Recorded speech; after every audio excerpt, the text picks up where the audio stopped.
is Los Angeles. Our Lady, the Queen of the Angels, as the Spaniards named her. The fastest growing city in the nation. It's been called a bunch of suburbs in search of a city. And it's been called the glamour capital of the world. A mecca for tourists. A stopover for transients. A target for gangsters. A haven for those fleeing from winter. A home for the hard-working. It is a city holding the hopes and dreams of over 2 million people. It sprawls out horizontally over 452 square miles of valleys and upland, of foothills and beaches. Because of that vast area, and because of a population made up of people from every state in the Union, Los Angeles is the largest police beat in the country, and one of the toughest. We're going to take you into the city hall where police headquarters are located. Here in communications are the ears and voice of the police. The lights on the complaint board flash 24 hours a day. Citizens reporting a prowler, a lost child, a man molesting a woman, an auto accident, a wild party. Spend an hour or two here and you will think the whole city has gone berserk. Minute by minute, the orders go out to the radio cars in the far-flung divisions. Watts and Wilshire and West Los Angeles. Hollywood and Hollenbeck Heights in North Hollywood. The work of the police, like that of woman, is never done. This is the case history of a killer, taken from the files of the Detective Division. The facts are told here as they happen. The story properly starts here in Hollywood Division headquarters at 1 o'clock of a June morning last year. Officer Robert Rawlins had finished his tour of duty and signed out.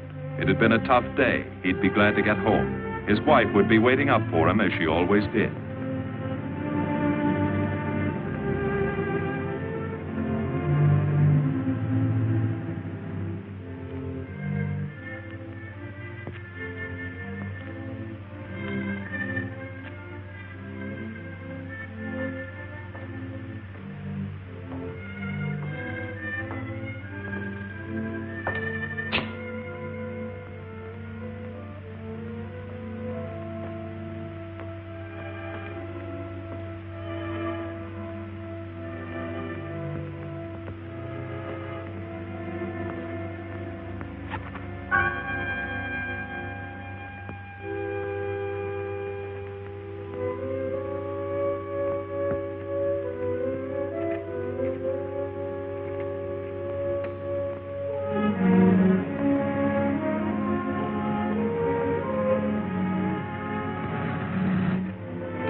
Hey, fella. Come here. What were you doing back at that radio shop? Just looking. I was on my way home. Live around here? Yeah, a couple blocks down. Let me see some identification. Sure. Yeah, I guess I forgot my wallet. Look, lad, I've got to see some identification. How about my Army discharge? I got it right here.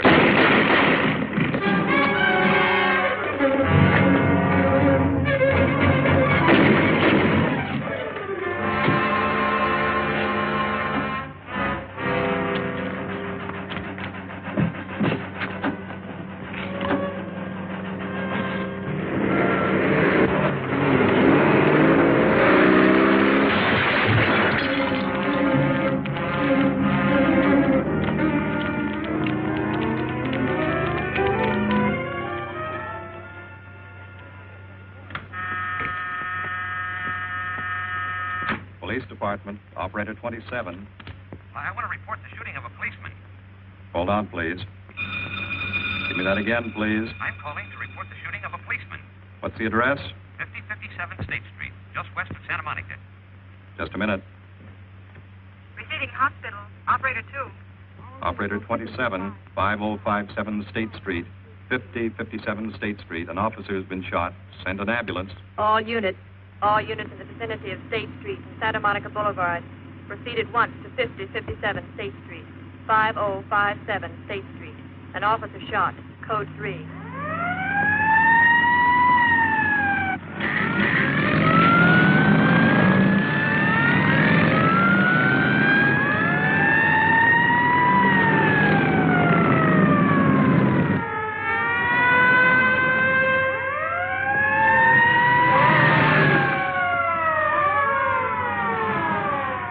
To Control 1. Control 1 to 80K. Go ahead. This is Breen. Instruct homicide to throw out a Dragnet and pick up all suspicious characters in the area of the shooting. Also notify Sergeants Marty Brennan and Chuck Jones to report to me at the scene of the crime. Control 1 to 80K. Roger.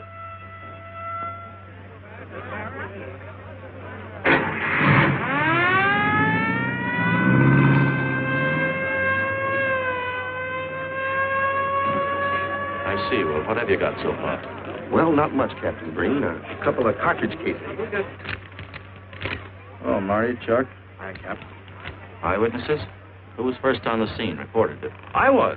I live here. I'm a light sleeper, but my hearing is good. And my Did cat... the officer say anything before he collapsed?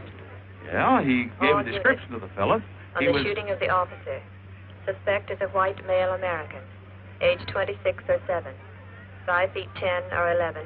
155 to 165 pounds. Brown hair. Regular features. Pencil mustache. Repeat broadcast. All units. Is that about it? Yes, sir, exactly. And the officer kept saying, he looked like such a nice kid. He looked like such a nice kid. As if he couldn't believe what had happened to him. I see. Is that all? Yeah. Thank you very much. Yeah, well, anything else I can do, I'd be glad to help you. We may call you. Get his name and address, will you, Bob? This door been checked, Lee? Yeah, it's okay, Captain. Find anything? Nothing but some smudges so far. Found this in the glove compartment. I think it's nitroglycerin. Doesn't look quite right. Well, check it down at the lab. Right.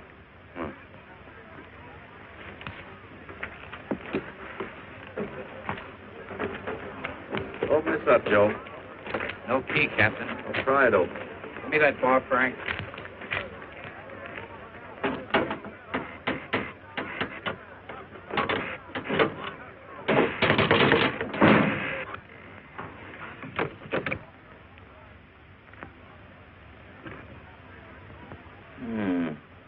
Regular arsenal. Yeah, get a load of that. What is it? I don't know. It looks like some kind of an electrical device. United States Navy. It's either stolen or war surplus. Send all this stuff down to the lab and check the serial number on that Navy equipment. Yes, sir. Captain Breen. We found these in the weeds over by the radio store. What do you got? A pair of cloth gloves, Captain. Well, he thought of everything, didn't he? All right, give them to one of the technicians. Yes, sir. Marty, you and Chuck come along with me. Let's go downtown and see what they picked up in the Dragnet. Right.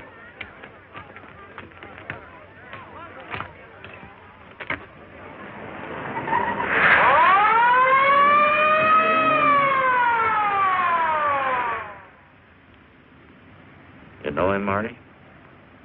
Yeah. I know his wife, too. Ever since high school. Captain, I wish you'd let Chuck and me handle this case. All right. I don't want any dead heroes. I just want the man who shot Rawlins. The suspects began to arrive at headquarters in droves. The police tossed every motel and hotel and many private homes in a 4-square-mile area around the scene of the shooting. Every available radio car and patrolman and detective was out on the Dragnet. The strings were being drawn tighter and tighter. Many a man returning from a date or a late party or a poker game surprisingly found himself in a squad car, its siren screaming as it brought him to the detective bureau. The Dragnet gathered in some strange fish, and many ordinary ones. All the rest of that night, the detectives probed, needled, questioned, quizzed. Everything was checked. Fingerprints, names, addresses, stories. Every fish in the net was examined. Most of them thrown back into the sea, not worth keeping. Except a few parole violators and slightly shady characters whose stories needed a lot of verifying. I wasn't prowling no cars. Just taking a walk, you know, getting in condition. You were running when the radio car picked you up. Yeah? Maybe that's why the guys call me Punchy. He's got a point there. 2 felony convictions, no warrant, no warrant. He's on parole. Book him, violation of parole. Let's have the next one, Joe.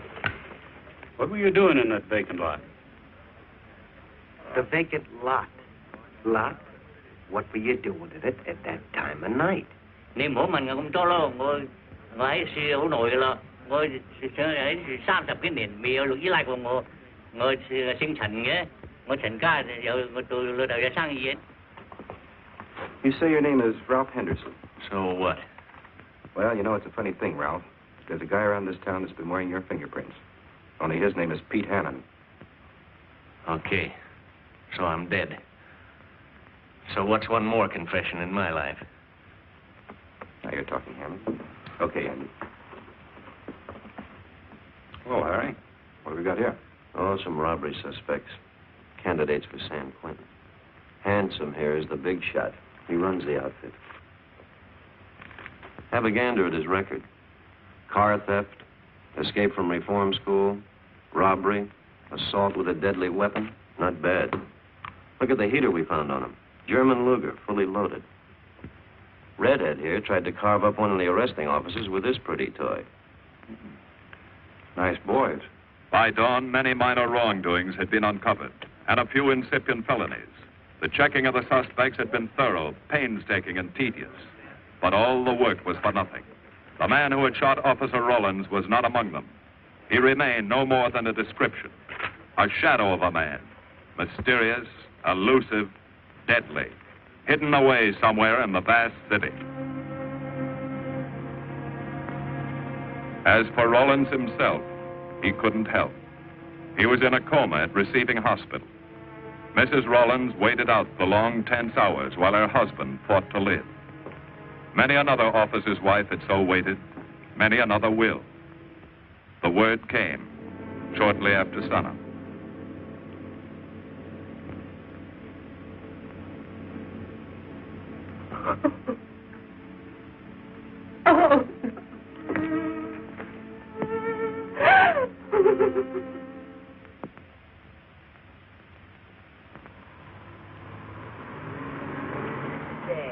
A white male American, 26 or 7, 5 feet 10 or 11, 155 to 165 pounds, brown hair, regular features, pencil mustache. This was no frightened fugitive. What went on in his mind? Why had he set his hand against his fellow men, taken the life of another, of a stranger, of a man who was merely doing his duty? He must have some plan, some goal that called for sudden death to anyone who got in his way.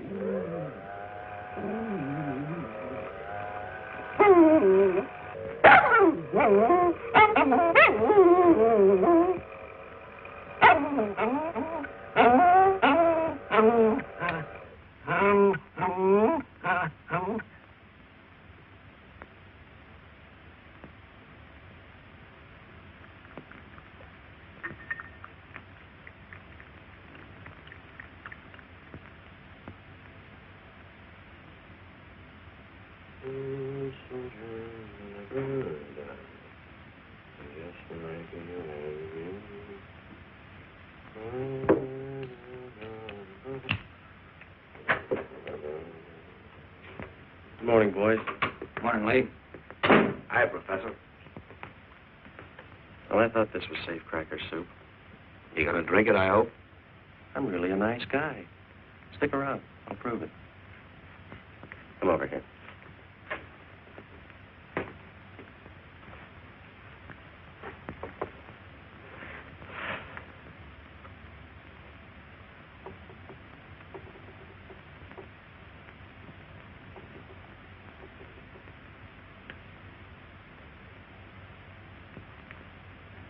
Hold this for me, will you, Chuck? Thank you. Now, if you'll hand me that hammer, Marty. Thank you.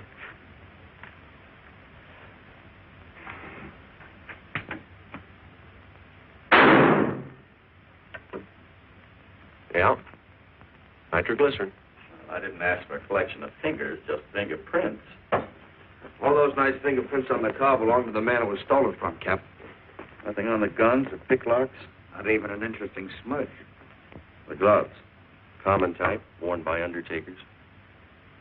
I'll check on them. They won't show anything. What did your scientific test show? A couple of little things. Tool identification on these picklocks. I got one under the scope. You want to take a look? Yeah.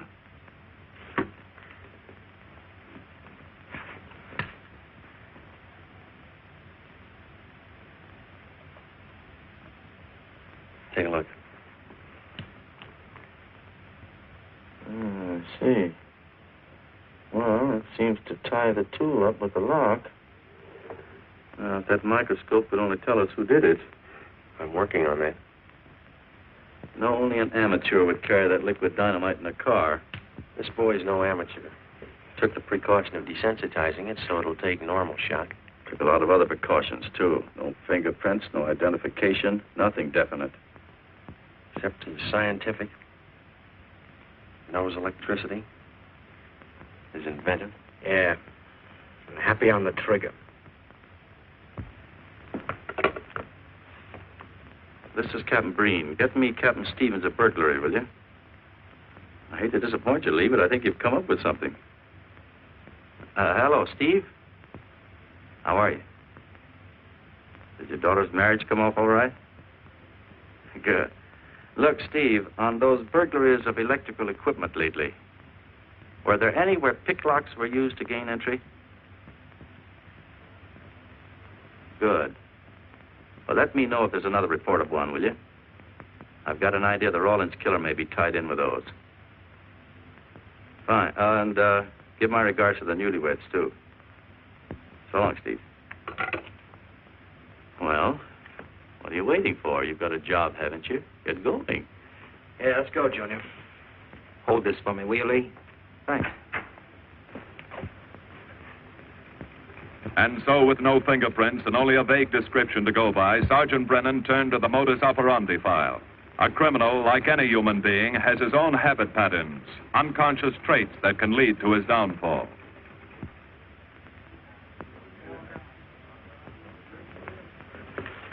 Well, they are, Junior. List of burglars who use picklocks for entry. Oh, great. This narrows it down to just a couple of hundred suspects in this area. Give me a match, will you?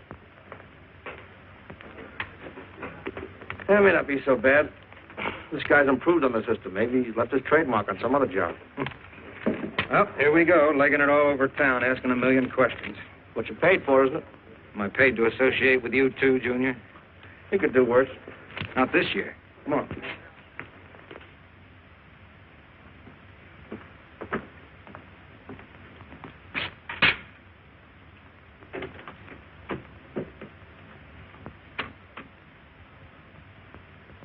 Car 12, car 12, in the 10,000 block on Mississippi. A 394-15 disturbance.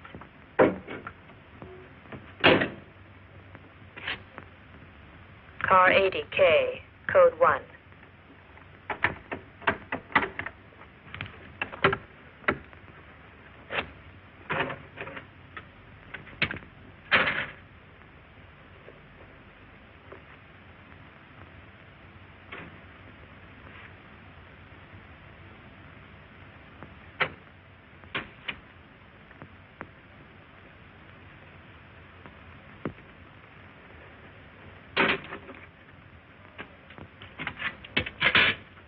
All units, on the broadcast of the suspect arrested in the shooting of Patrolman Rawlins.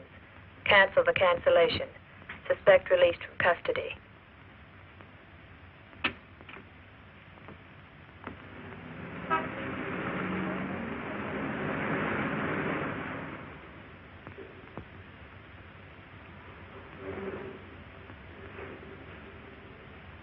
Oh, hello, Mr. Martin. You find Mr. Reeves in the machine shop.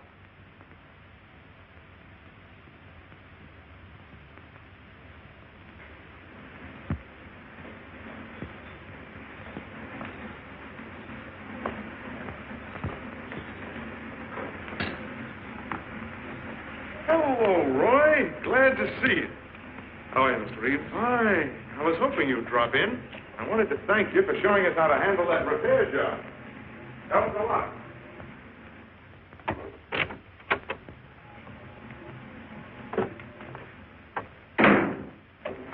Oh, what have we got this time?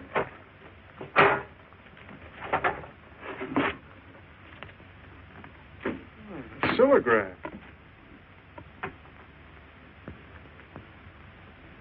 Well, there are plenty of these around, Roy. Not like this one. Yes, I see. I suppose, as usual, you've added your own improvements.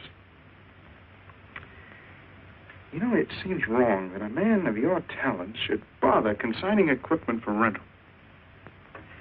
I'd like to see you devote yourself entirely to experimental electronics.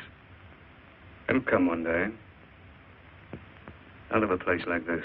Well, why wait? I've got a pretty good setup here. You have modern equipment to work with, a lab, and my confidence. Thanks, Mr. Reeves. I have other plans. But, Roy, you can't tell where it'll lead. Might even work your way around to a percentage of the business. I like it this way. You just rent out my equipment. All right. But if you should change your mind... I'm not likely to change my mind. I suppose you want me to set this up for rental, too. Mr. Reeves, you've already got 5 pieces of my equipment. You'd like to know what results I've had from the rental so far, Well, I can't say as I blame you. I think you'll find this satisfactory. Satisfactory. Goodbye, Mr. Reeves. You'll come back again soon, won't you? Sure. Oh, incidentally, how's that television projector coming along? The one you said would reflect a 12-foot image. Still working on it. I just wanted you to know I've already set up a rental on it. In fact, I think they'd like to buy. It'll come pretty high. Oh, money is no consideration with this customer.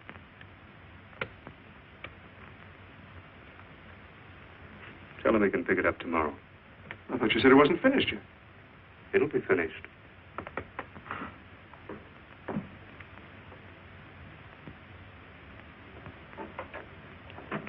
It uses an image fixer and then projects by ordinary incandescent. Roy, this is the best television projector I've ever seen. Let's hope that your customer thinks so. He will. Yes? Send him right in, Charlotte. There, you see, our customer is here, begging for the privilege of buying. Better be running along. I'm not much good at business. Oh, but Roy, he'll want to congratulate you. Just see that the price is right. All right, Roy. I'll get you a good deal. So long. See you.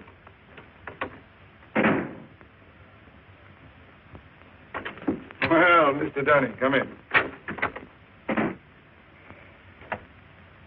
Isn't it a beauty?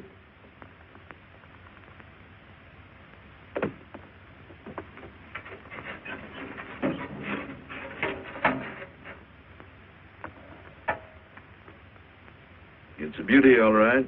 You like it? I certainly do like it. You see, it's mine. What do you mean? Let me have the police. I built it.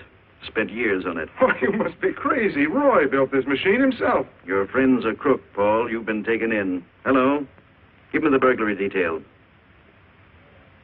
Dear Jim, regarding your inquiry on a .38 caliber Smith & Wesson revolver, serial... Oh, come in, boys. Burglary detail just sent this report through. There's a man named Dunning reports tracing a stolen television projector to the Reeves Electronics Lab. Think it's a tie with the Rawlins case? Well, take a look at this fellow Reeves and see what gives. I'll notify burglary we're following up on it. Right. Come on, Junior. What else did he place with you for rental? Oh, a number of things. All war surplus that he bought on his veterans rating. Oh, is this more of his equipment? Yes. Yes, he left it here on consignment. I'm sure that Roy can explain everything. Well, maybe he can, Mr. Reeves, if you'll tell us where he lives. But I don't know. Mr. Martin's on the phone, sir. I'd better talk to him. I think so, Mr. Reeves. I'll take it in the superintendent's office.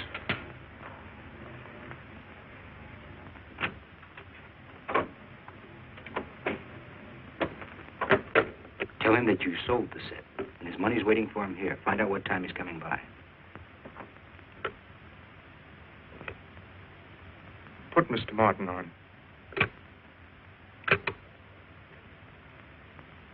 Hello, Roy? Yes, I've sold it. Your money is waiting here for you. Yes, I'll be working late tonight. What time will you be by? First thing in the morning. Well, maybe you better come in tonight, Roy. A couple of things I want cleared up. Like what? Oh, technical things. Besides, I don't like to leave the money in the plant overnight. How about 8:30? Fine.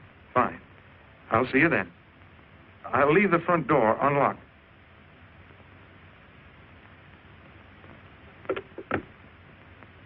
You'll be here at 8:30.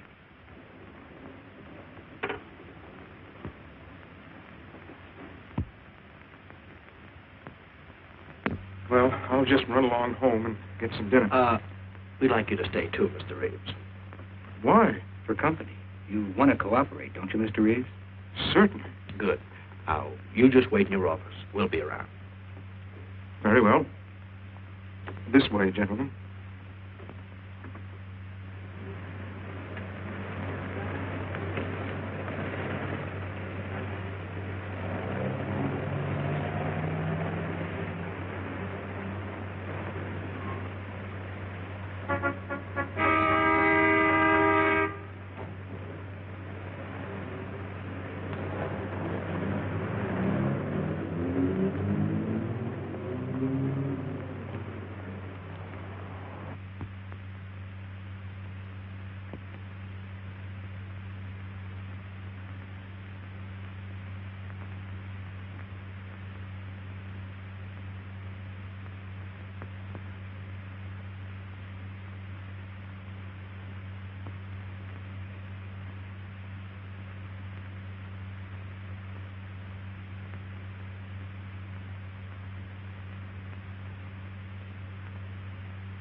Reeves.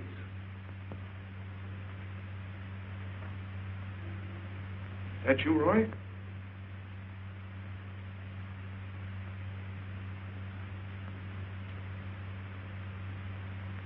Go outside and block that alley door.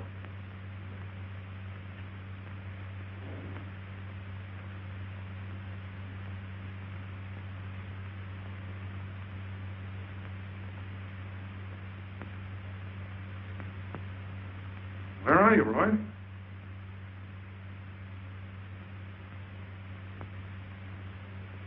Who's in here?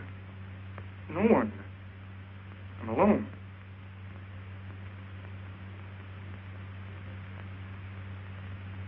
Come on in. I've got your money for you. Bring it out here. All right. Just a minute.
No. None of them even looks like Roy Martin. He had such a fine face. Didn't keep you from carrying a gun. Or didn't you know that? No, I didn't. I told you all I know, all he ever told me. What about his friends? Didn't he have a girl? No, I don't think so. He had no interest in anything but electronics. Where did he pick up the subject? Books, magazines. Mostly from the Signal Corps. He was attached to a radar unit. Get a teletype off to the War Department. That might help. Yes? Ready on your call to receiving hospital, Captain Breen. Hello, this is Captain Breen. What is the latest report on Sergeant Jones?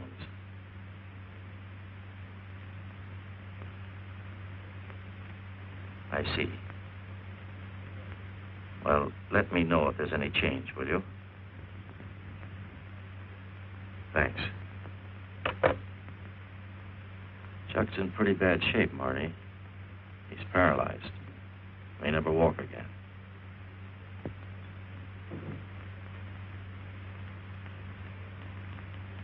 Oh, I'm sorry. It's funny that Martin showed up at 7 when he told you he wouldn't be there till 8:30. I don't know why. Except he was always unpredictable. I'll tell you why. Because you warned him. That's why he came early. That's why he came in the back way. But you heard me tell him the front door would be open. And the key didn't let him in the back way? He must have had one made. Why did you tell us the truth? Marty!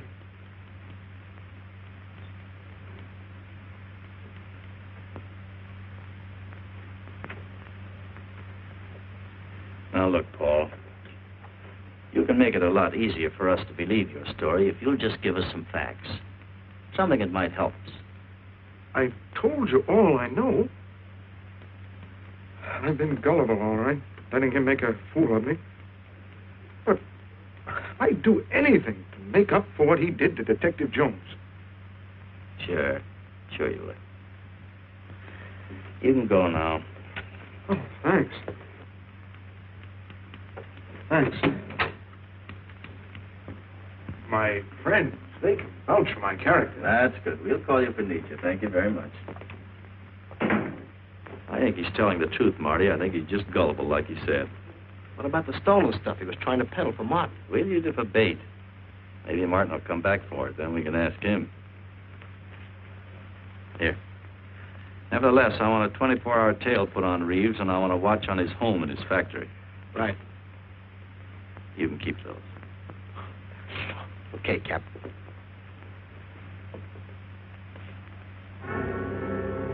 And now the killer changed his tactics, his modus operandi. It would baffle the police. They always expected burglars to remain burglars, not go in for stick-ups. They'd never tie this up with him. So wearing a variety of disguises, coming and going like a shadow, ready to kill if cornered, he struck the bottle stores in a one-man blitz that had the robbery detail dizzy.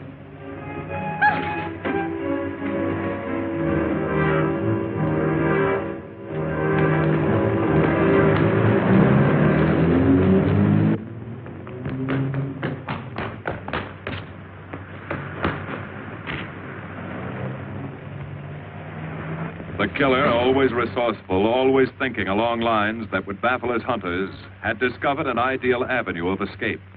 Under Los Angeles is a vast and intricate system of huge storm drains built to siphon off the flash floods of the rainy season. Many of the tunnels are large enough for 2 cars to drive abreast. Here were 700 miles of hidden highways. Ideal for the use of someone who needed to hurry from place to place without being seen. Ideal as a hiding place for guns and supplies in case of emergency.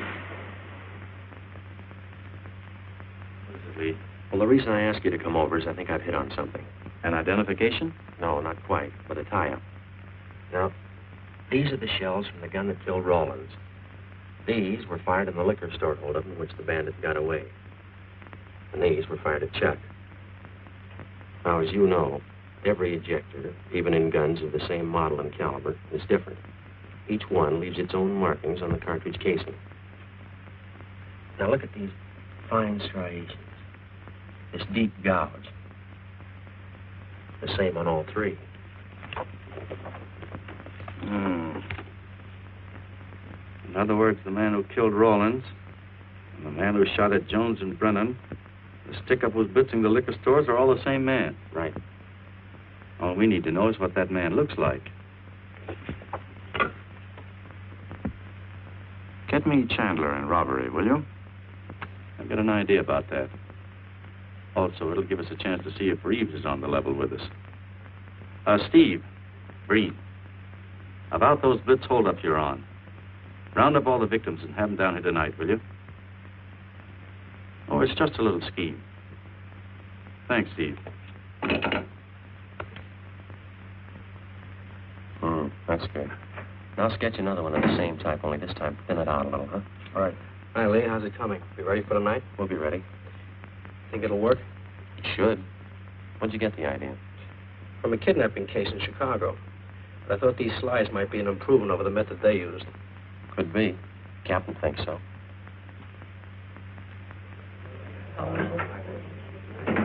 Good evening, ladies and gentlemen. May I have your attention for a moment, please? You've all been asked to sit in on a little experiment tonight. We're going to try to build a picture of a face. A face of a man who's cunning, resourceful, and deadly. He's a man who killed a police officer. Now, some of you he held up at the point of a gun. You may have seen his face, remembered something about it. And we want you to tell us exactly what you remembered. Whether it's his hair, eyes, nose, or mouth. And we're going to try to put those pieces together so that they add up into a picture of the face of the man we want. Now, you can see how we're depending on you. Lights? Now, first, we're going to concentrate on the type of hair our man had. And if the picture looks anything like his hair, I want you to speak right up. All right, the first slide, Lee.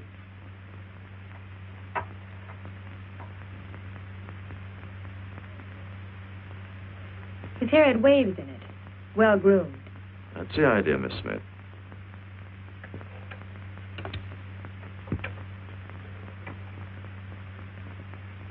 Is that any closer? No, it was parted on the side.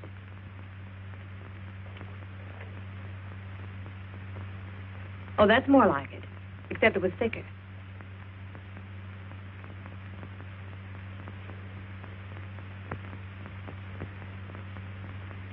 Oh, that's very close.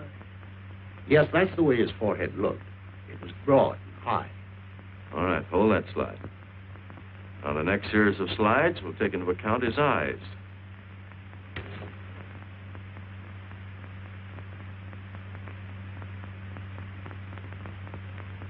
Oh, 1 minute, please. Wait, 1 minute. His eyes were a little like that. Maybe a little smaller, like beads. Go on, Lee.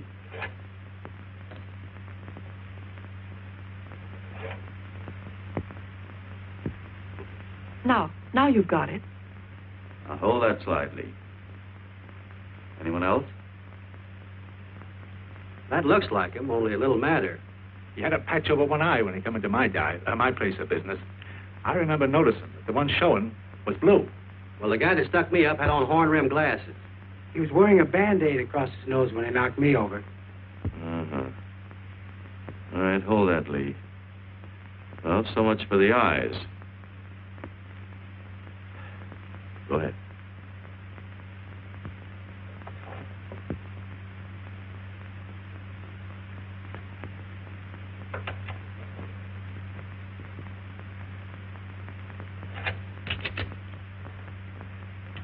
Señor Capitán. Yes, Miss Montalvo? Ay, ¿cómo se dice en inglés? A sus órdenes, señorita. Ah, qué bien. En este bandido, la nariz fue chata, como aquella, pero un poco más chata y más ancha.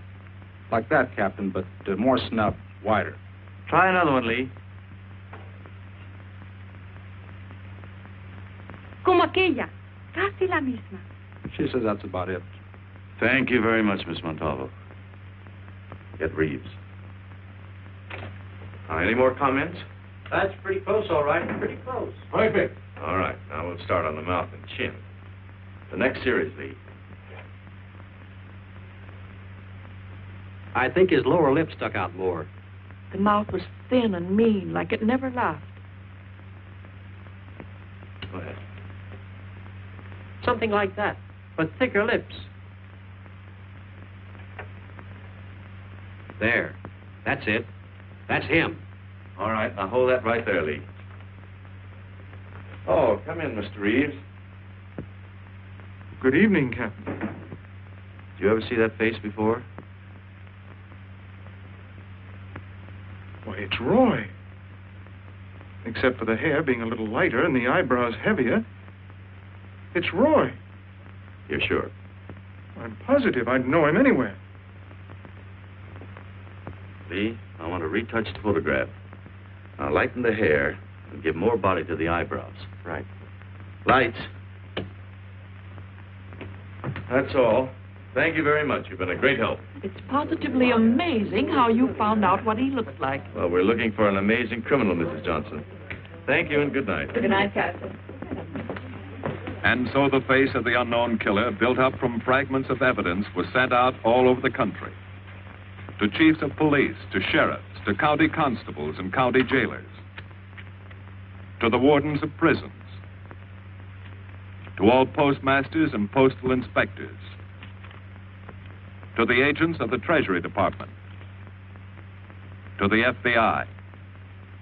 They showed that picture to the inmates of jails and prisons, to men with a wide acquaintance among the cat burglars and the violence boys.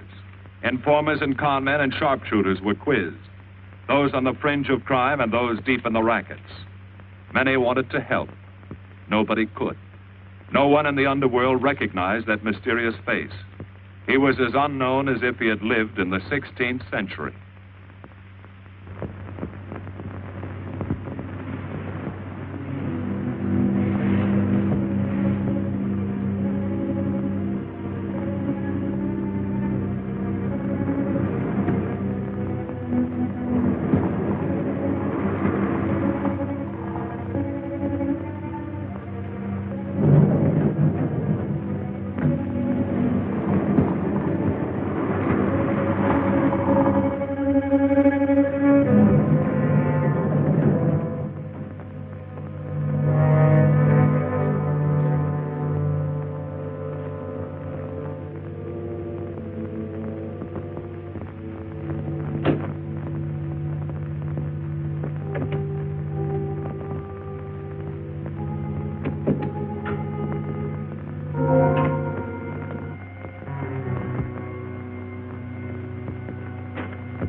Roy. Listen carefully, Reeves. Control yourself. I know you're alone in the house. Act like you're alone. Cops are watching every move you make. The police here? They got you staked out like a muskrat hide, watching you around the clock. Here at your plant, tailing your car. Sit in that chair. Pick up 3 books.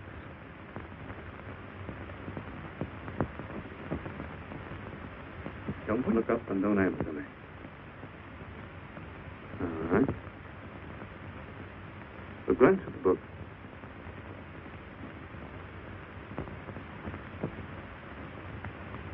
Pick one of them.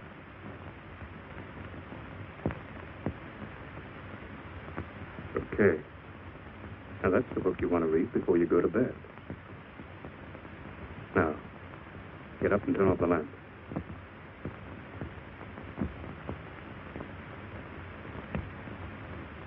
Come here. Come here.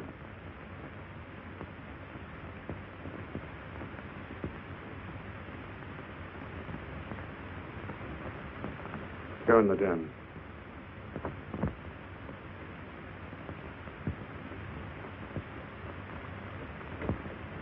Pull those drapes back.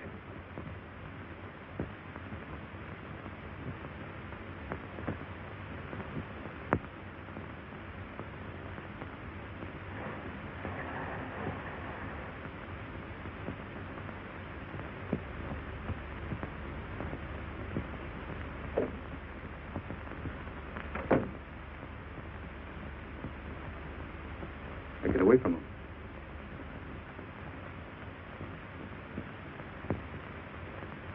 What do the cops know about me? Not very much, Roy. No fingerprints. They haven't even got a picture of you. They're trying to make one.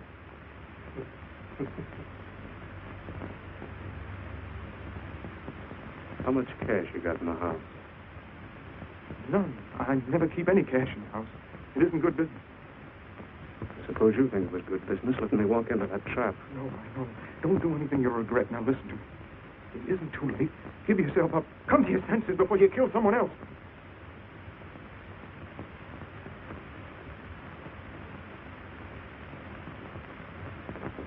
What do you mean, someone else? What do you mean? Nothing. The two officers, they said one of them might die. He's still alive, isn't he?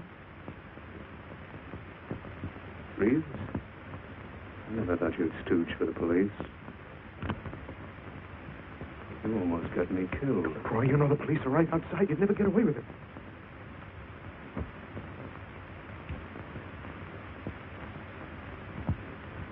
That's right. Now you're being sensible.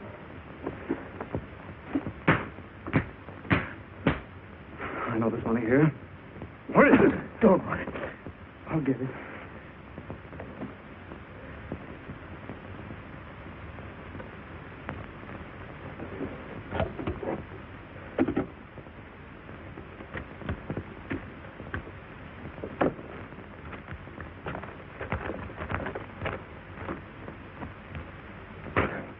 It's not enough.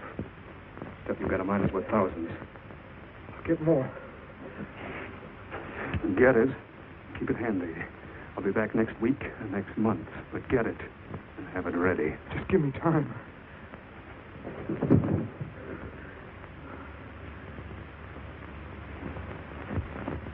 Oh!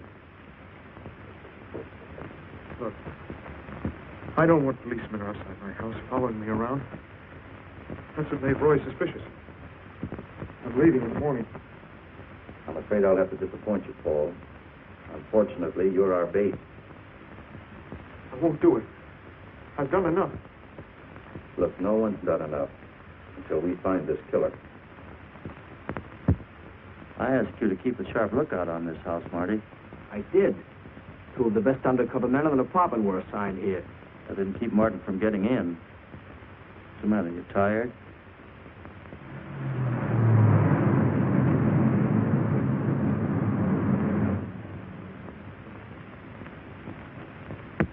You got any idea how long you've been on this case, Marty? Months. Long enough to have come up with something by this time. You know any more about the Rawlins killer than you knew the first week? Yeah. He's about the toughest nut I've ever had to crack. That's what I told the chief when he called me in this afternoon and wanted to know why the case hadn't been broken. Look, Captain. Rawlins was a friend of mine. So's Chuck. I've got a bigger stake in this than the chief knows. I'm doing everything I can. Well, it's afraid it's not enough, Marty. Maybe you're too close to it to see it clearly. Maybe it needs a fresh team, a new viewpoint. I think you better take a couple of weeks off, Marty. Starting tomorrow. Anything you say, Captain.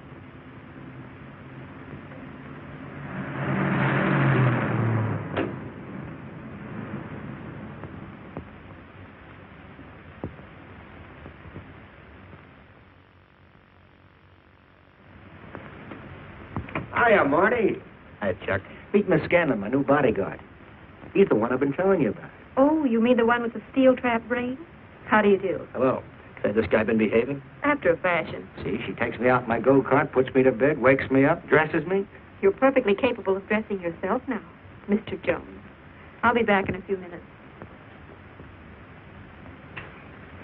Well, how's it been going, Junior? Oh, pretty good, Chuck, pretty good. Is that why you're off the case? How'd you know? Breen was in to see me this morning. Oh. Suppose he also told you they put a new team on the case. He told me everything. Yeah. Let's see what his new boys dig up. Well, maybe they'll examine the facts of the case a little more carefully. What facts? That our man's sharp, that he's intelligent and works alone, that he has no record, never leaves a fingerprint and knows every move we make. Sure, plenty of facts, only they add up to nothing. Sure, forget it. You got yourself a 10-day vacation. Go on down to the beach, get a suntan. By the time you get back, the case will be broken. Isn't that what you want? You know better than that. All I know is what I hear. You sit there batting your gums about how the old man let you down. Maybe he's trying to wake you up. He's got a funny way of showing it. There you go, flying off the handle. Always taking things for granted. I wish I could get up and boot some sense into you. He knew what this case meant to me. He still does. That's why he's trying to get you mad enough to do something about it. You don't really figure that's his idea, do you? I know it is. Ah, it's a tough case, Chuck. Not an angle, nothing to go on. You'd know what I meant if you were out working with me. I have been working with you. That's all I've had to do lately, just sit around studying what little facts we have, trying to figure out who he might be. You know the kind of a guy we're up against, then.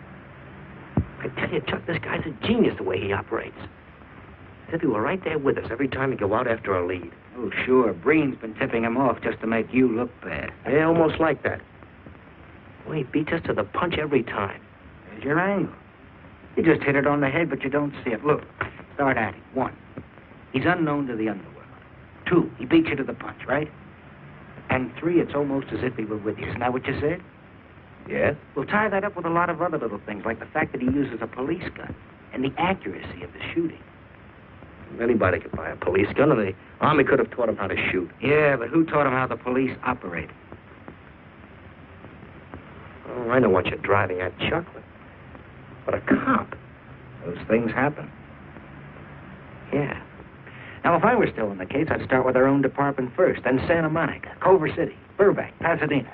See you later, Junior. Hey, don't let him out of your sight, beautiful. It's the first time in years he's used his head.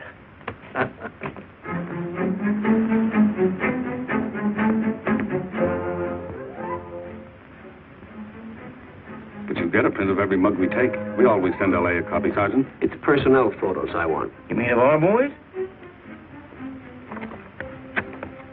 That's Roland's killer, isn't it? That's right. You checked your own department. We did that first.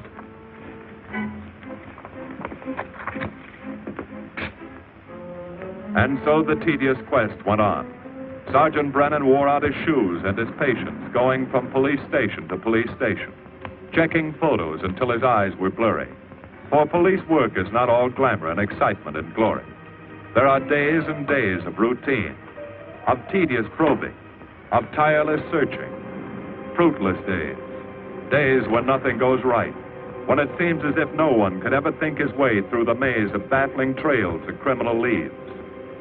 But the answer to that is persistence, and the hope that sooner or later something will turn up, some tiny lead that can grow into a warm trail and point to the cracking of a tough case.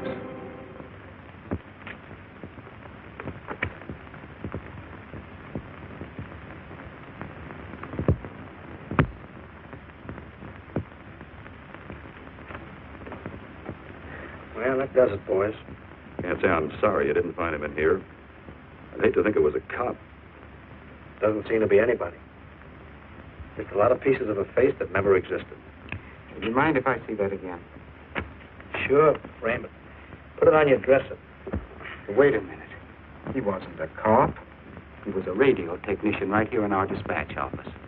What did you say? I'm saying he worked here in 42. Well, come on, give. I remember the kid well. He was sort of strange, never bothered with anyone in the department, just kept to himself. But he was in line for promotion when he was drafted. Where was he living at the time? I don't remember. Try the dead files. He never asked for his job back after the war. I remember writing to him about it, though. He was an excellent worker. Oh, yeah, here we are. Yeah, this is it. Took a while before he answered, but like he says in the letter, he wasn't interested.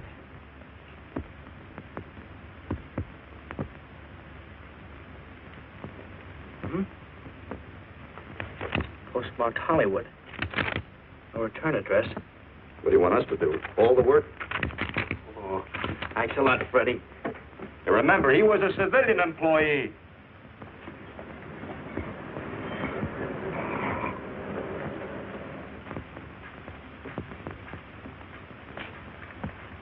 Well, how about it? Anybody recognize him?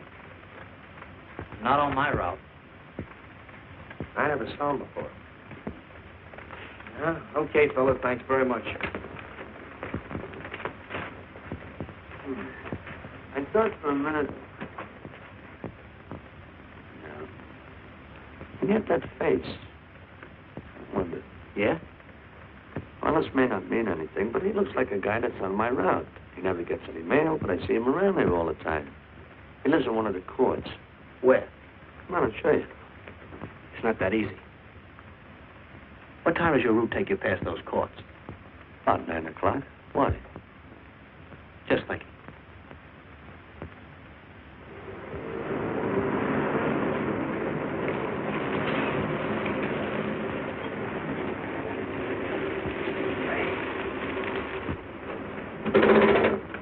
You got any chocolate milk? Sure have, buddy. Yeah. Thanks. What's your parking? Straight on back. Second in the yell. Number 7. Right. Kind of warm today, huh? Oh, it's not too bad for this time of the year.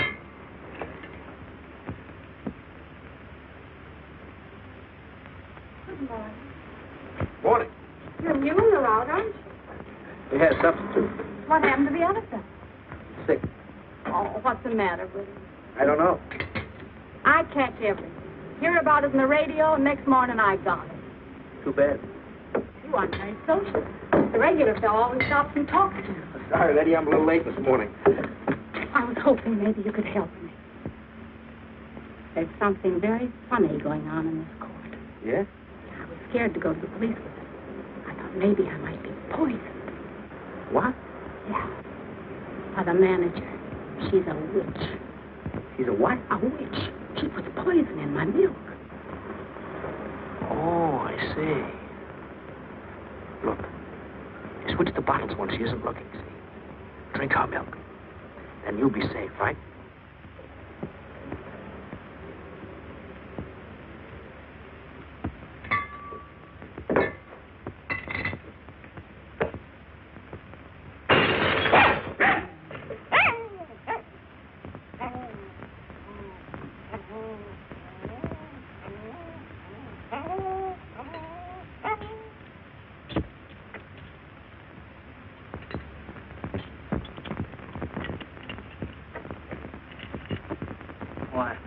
A little accident. Got a mop, I'll clean it up. Leave it be. I'll clean it up myself. Okay, mister.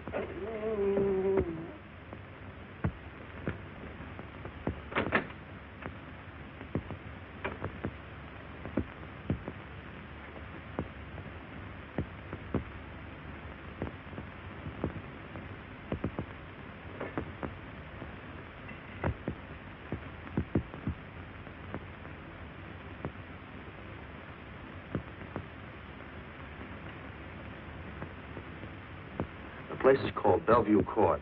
I drew this from memory, but it's pretty close. That's where he's hiding out, right there. You sure he's our man, Marty? Captain, I couldn't go wrong on that face. He's our man.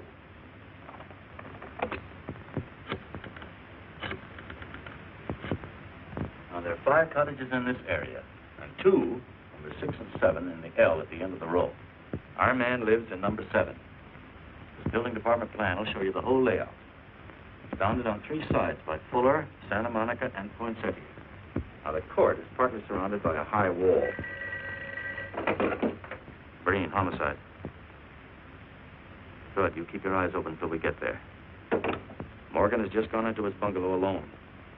Any questions? All right, you all have your instructions. Let's go.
We're out on time.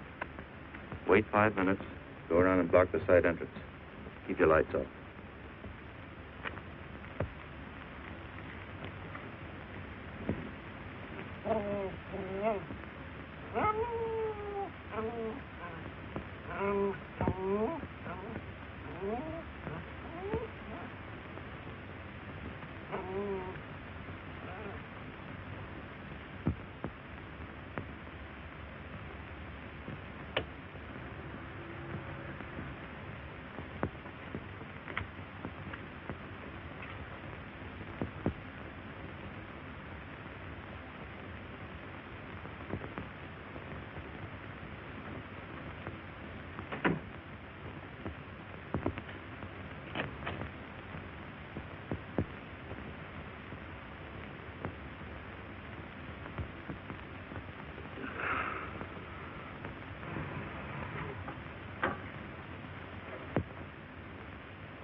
He's loose.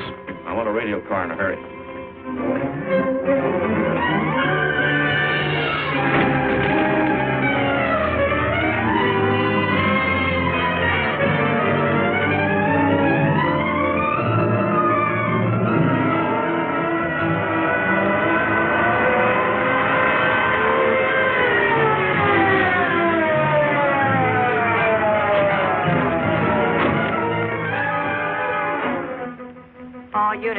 All units in the vicinity of Santa Monica and Fuller. The murder suspect in the Rawlins killing is at large.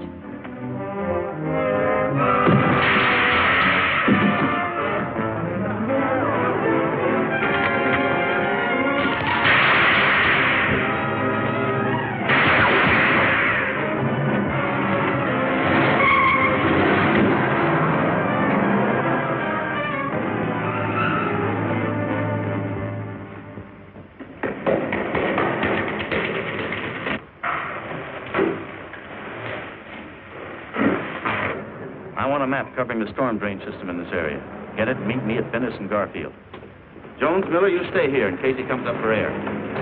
I want a man at every other drain entrance along this line. Got to come up somewhere. Come on, Marty. You're driving.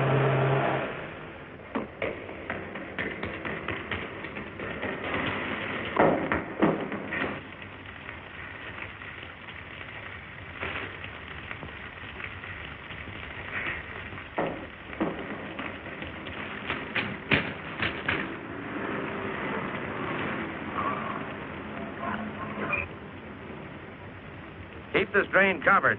It's liable to pop out anywhere.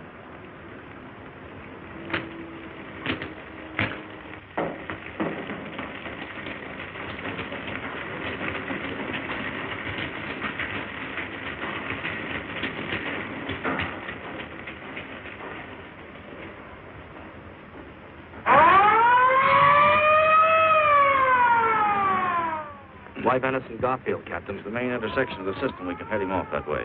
ADK to Control 1. Clear frequency 7. This is an emergency. Control 1 to all cars on frequency 7. Stand by. Control 1 to 80K. Go ahead. Notify homicide. Send the following to Venice and Garfield.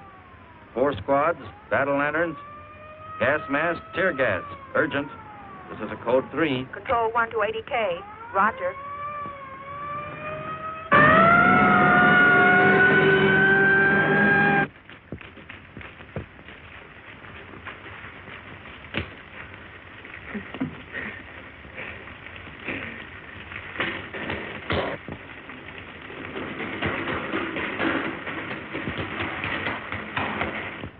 Probably head down this main drain to where it comes out at the Rio Hondo.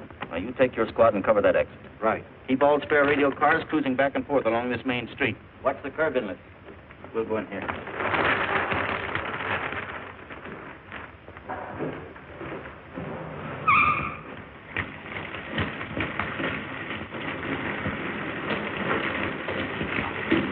Any sign of him?